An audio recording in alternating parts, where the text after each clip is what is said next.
అందరికీ నమస్కారం. నేను మీ కొట్టె కావ్య. దేశవ్యాప్తంగా 12 రాష్ట్రాల్లో దర్యాప్తు 15 నెలల పాటు కష్టపడి ఒక నివేదికను తయారు చేసి సిట్ బృందం తిరుమల తిరుపతి దేవస్థానంలో లడ్డూ విషయానికి సంబంధించి కల్తీ నెయ్యిని ఉపయోగించారు. అందులో 36 మంది నిందితులుగా చేర్చడము, ఇక 250 కోట్ల రూపాయలతో ఈ వ్యవహారం జరిగిందని చెప్పని ఒక రిపోర్ట్ని సిట్ ఇవ్వడం జరిగింది. దీని గురించి దేశం మొత్తం మాట్లాడుతూ ఉంటే ఒక ఆంధ్రప్రదేశ్లో మాత్రం దీన్ని ఖండించలేని, దీని గురించి నోరెత్తలేని ఒక 420 పార్టీ బై మిస్టేక్ ఇప్పుడు అది ఇంకొంచెం తన పందా మార్చుకుని 840గా అంటే 2.0 అని చెప్పని కొత్త వ్యవహార శైలి అంటూ ఉన్నారు కదా. సో అటువంటి పార్టీ ఈరోజు ఒక కొత్త కాన్సెప్ట్ని వెలుగులోకి తీసుకొచ్చి అది దీనికి మించినటువంటి అంటే కొన్ని కోట్ల మంది భక్తుల మనోభావాలకు సంబంధించిన దానికన్నా కూడా ఒక పెద్ద విషయం అని చెప్పన్నట్టు ఈరోజు రాష్ట్రం మొత్తాన్ని కూడా ఒక డైవర్ట్ చేసే పనిలో అయితే పరిగిందనమాట. అదే జనసేన పార్టీకి సంబంధించినటువంటి ఎమ్మెల్యేగా రైల్వే కోడూరు నుంచి గెలిచినటువంటి అరవ శ్రీధర్ గారు, అదేవిధంగా ఒక ప్రభుత్వ ఉద్యోగంగా చేసినటువంటి వీణా గారి యొక్క వ్యవహారం అనమాట. మరి దీని గురించే రాష్ట్రంలో ఆడవాళ్లకు రక్షణ కరువైంది, అసలు జనసేన పార్టీకి నియమ నిబంధనలు లేవు అంటూ రోజా లాంటి వారితో కూడా చెప్పించుకోవాల్సిన కర్మ ఈరోజు మన రాష్ట్రంలో ఏర్పడిందనమాట. నిన్నటి నుంచి మనం పదే పదే చూస్తూ ఉన్నాము. వీణా గారు తనకు సంబంధించినటువంటి అరవ శ్రీధర్ గారు ఏదో మోసం చేశారని అంటూ వాళ్ళిద్దరు కలిసి కూడా 1 సంవత్సరంన్నర పాటు ఉన్నారని చెప్తూ ఈరోజు ఏదో మోసం చేయడం వల్ల తనకు అన్యాయం జరిగిందని చెప్పని మీడియా ద్వారా బయటకు రావడం జరిగింది, తనకు న్యాయం చేయాలని చెప్పని కోరుకుంటున్నానని చెప్పడం, సీఎం గారిని కూడా కలిశానని చెప్పడము, అసలు ఏకంగా ఈ వ్యవహారం మీద సాక్షాత్తు మాజీ సీఎం అయినటువంటి జగన్మోహన్ రెడ్డి గారు కూడా వచ్చి మాట్లాడేలాగా వీళ్ళ యొక్క వ్యవహార శైలి అయితే, వీళ్ళ యొక్క ప్రచారం అయితే జరిగిందనమాట. సరే, దీనికి సంబంధించి ఇటు వీణా గారు ఎలాగైతే కొన్ని వీడియోస్ ద్వారా బయటకు వచ్చి మాట్లాడుతూ జరుగుతూ ఉందో అదే విధంగా ఈమె ఎలాంటిది, ఈమె యొక్క క్యారెక్టర్ లాంటిది, ఈమె తిరుపతిలో ఎటువంటి కనకార్యాలు చేసింది, అదే రైల్వే కోడూరులో ఈమె యొక్క వ్యవహార శైలి ఎలాగ ఉండేది అని చెప్పనంటూ ఈమెకు సంబంధించి అదేవిధంగా కొన్ని ఆడియో కాల్స్, వీడియోస్ కూడా మరొక వర్గం నుంచి కూడా బయటకు రావడం అయితే జరిగిందనమాట. సో ఇవన్నీ కూడా సోషల్ మీడియాలో ఈరోజు రాష్ట్రంలో ఈ తిరుమల వ్యవహారానికి సంబంధించి పూర్తిగా కూడా ప్రజలు మాట్లాడుకునే పరిస్థితి నుంచి ఈ వ్యవహారమే హైలైట్ అయ్యేలాగైతే నిజంగా ఈరోజు రాష్ట్రంలో అయితే జరిగిందనమాట. సరే, అయితే ఇక్కడ ఫైనల్గా ఒక మాట అయితే బాగా వినిపించింది అనమాట. ఏంటంటే 18 నెలలు కలిసి ఉండగా 5 సార్లు అబార్షన్ చేయించుకొని 25 కోట్లు కావాలంటూ ఆమె డిమాండ్ చేయడం అనేది నిజంగా దానికి సంబంధించి ఒక మహిళ ఇలా కూడా ప్రవర్తించొచ్చా, ఒక మహిళ ఇలా కూడా చేయొచ్చా, ఒక పురుషుడు నిజంగా తన యొక్క బలహీనతను అధిగమించకపోతే తన బలహీనతలతో అంటే మనం నమ్మిన మనుషులే మనల్ని వెన్నుపోటు పొరుస్తారు, ఏ రోజు ఏ వ్యవహారశైలి ఎలా ఉంటుందో తెలియదు అనే విధంగా ఒక గుణపాఠం లాగా అయితే ఈరోజు ఈ వ్యవహారం కళ్ళ ముందు కనిపిస్తుంది. మరి దీనికి సంబంధించి మరో కోణం నుంచి మనం మాట్లాడుకుంటే రాజకీయ పరంగా అరవ శ్రీధర్ గారి యొక్క రాజకీయం ఎలా ఉంది, ఆయన యొక్క అసలు రాజకీయ జీవితం ఏంటి, 27 సంవత్సరాలకి ఇతను ఎమ్మెల్యే ఎలా అయ్యారు, ఈయనకి బ్యాక్గ్రౌండ్ ఎవరున్నారు, ఇప్పుడు అటువంటి బ్యాక్గ్రౌండ్ కూడా తలదన్నేలాగా వీణా గారి వెనకాల ఎవరున్నారు, గత 3 నెలలుగా వీణా గారిని ఎవరు ఎలా సంప్రదిస్తున్నారు, ఆమె నుంచి ఈ వ్యవహారం మొత్తం కూడా బయటపెట్టి ఆమెని కొన్ని ప్రలోభాలకు ఎవరు తీసుకెళ్లారు అనే దాని గురించి మనం ఒక్కసారి మాట్లాడుకోవాల్సి వస్తే, తమ పార్టీలో ఉన్న వాళ్ళందరూ కూడా అంటే గోరంట్ల మాధవ్ దగ్గర నుంచి అంబటి రాంబాబు వరకు, అవంతి శ్రీనివాస్ గారి దగ్గర నుంచి అనంత బాబు వరకు ప్రతి ఒక్కరు ఎలాంటి వాళ్ళు మనం చూస్తూనే ఉన్నాం.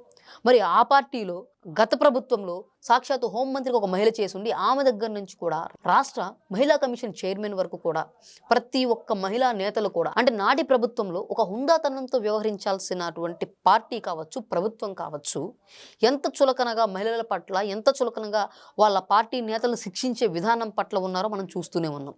ఎక్కడా కూడా వాళ్ళని విచారణకు ఆదేశించాలని కానీ, వాళ్ళని పార్టీ నుండి సస్పెండ్ చేయాలని కానీ ఇంత మూలం కూడా మనం చూస్తే అసలు కనిపించే దాఖలాలు లేవు.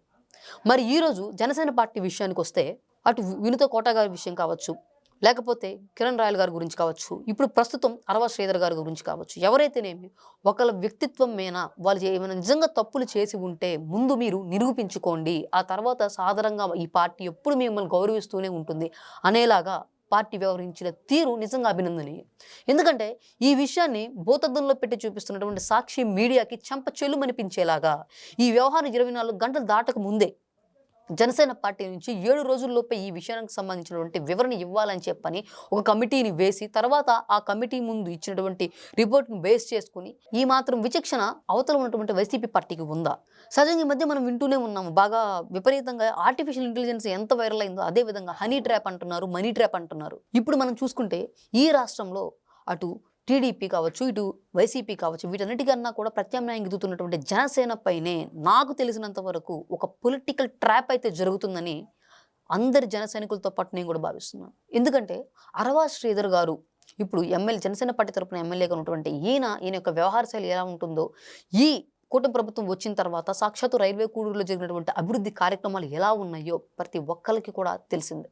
అంటే కొన్ని సంవత్సరాల నుంచి పేరబడిపోయి ఉన్నటువంటి పెండింగ్‌లో ఉన్నటువంటి ప్రతి రోడ్లకు సంబంధించి కావచ్చు, పంచాయతీలకు సంబంధించి కావచ్చు, అన్ని కార్యక్రమాలు కూడా ఒక పంథాలో ముందుకు వెళ్తున్నారు. మరి అటువంటి సందర్భంలో అరవ శ్రీధర్ గారికి రాజకీయంగా ఆయనకి ఒక భిక్ష పెట్టినటువంటి, లేకపోతే రాజకీయంగా ఆయనకి అన్ని అండగా నిలిచినటువంటి రూపానందరెడ్డి గారి గురించి మాత్రం ఎక్కడా సాక్షి మీడియాలో కానీ, సాక్షికి సంబంధించి లేదా వైసీకి సంబంధించిన వాళ్ళు ఎక్కడా కూడా ఆయన పేరు కూడా ప్రస్తావించట్లేదు. కారణం ఎందుకంటే రూపానందరెడ్డి గారికి అటు పెద్దిరెడ్డి కుటుంబానికి స్థానికంగా ఉన్నటువంటి కొన్ని అంతర్గత రాజకీయ వ్యవహారాలతో ఇటు టీడీపీలోకి రావడం కావచ్చు, అదేవిధంగా అరవ శ్రీధర్ గారిని జనసేన పార్టీలోకి పంపించడం ఇదంతా కూడా జరిగిందనమాట.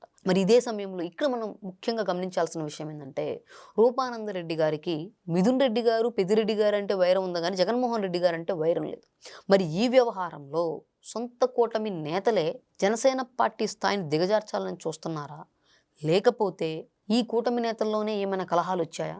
లేకపోతే అసలు ఇన్నాళ్ళు ఎటువంటి సమస్య లేని ఈ వ్యవహారం ఒక్కసారిగా ఇలా బ్లాస్ట్ అవడానికి వైసీపీనే కావాలని చెప్పని ఇటువంటి వ్యవహారాలని అవతలటువంటి వీణా గారిని ప్రలోభ పెట్టి ఇట్లాంటి విషయాలను బహిర్గతం చేస్తూ జనసేన పార్టీ పరువుని, కూటమి ప్రభుత్వం యొక్క ప్రతిష్టతని దిగజార్చాలని చూస్తుందా? సో ఫైనల్గా ఇటీవల పవన్ కళ్యాణ్ గారు కూడా చెప్పారు. అంటే పిఠాపురంలో పిన్నీసు పడినా కూడా ఒక ఆటం బాంబు పేలినట్టుగా రాష్ట్రంలో అందరూ ఉలిక్కిపడి లేచేలాగా ప్రత్యర్థి పార్టీ వాళ్ళు కొంతమంది కొన్ని కుట్రపూరిత రాజకీయాలు చేస్తున్నారని చెప్పని. మరి ఇన్నాళ్ళుగా ఇష్టపూర్వకంగా సాగినటువంటి శ్రీధర్ గారు, వీణా గారి యొక్క సాన్నిధ్యం ఒక్కసారిగా బట్టబయలు అవ్వడానికి, బ్రేక్ అవ్వడానికి ఎవరు పావులు కదిపారు, ఎవరి యొక్క జీవితాన్ని నాశనం చేయాలని చూశారు అనేది తెలియాలంటే కొన్ని రోజులైతే సమయం అయితే పడుతూ ఉంది.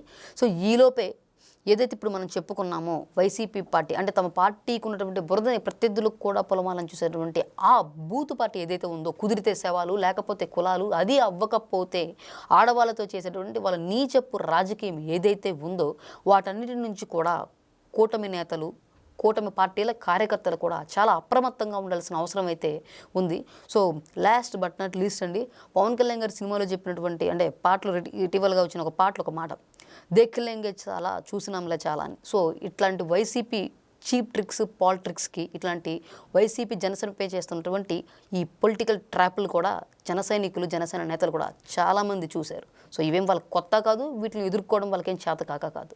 సో ఏదేమైనప్పటికీ ఈ వీడియో కనుక మీకు నచ్చినట్లయితే లైక్ చేయండి, షేర్ చేయండి, మీ విలువైన అభిప్రాయాన్ని కామెంట్ రూపంలో తెలియచేయండి. Thank you.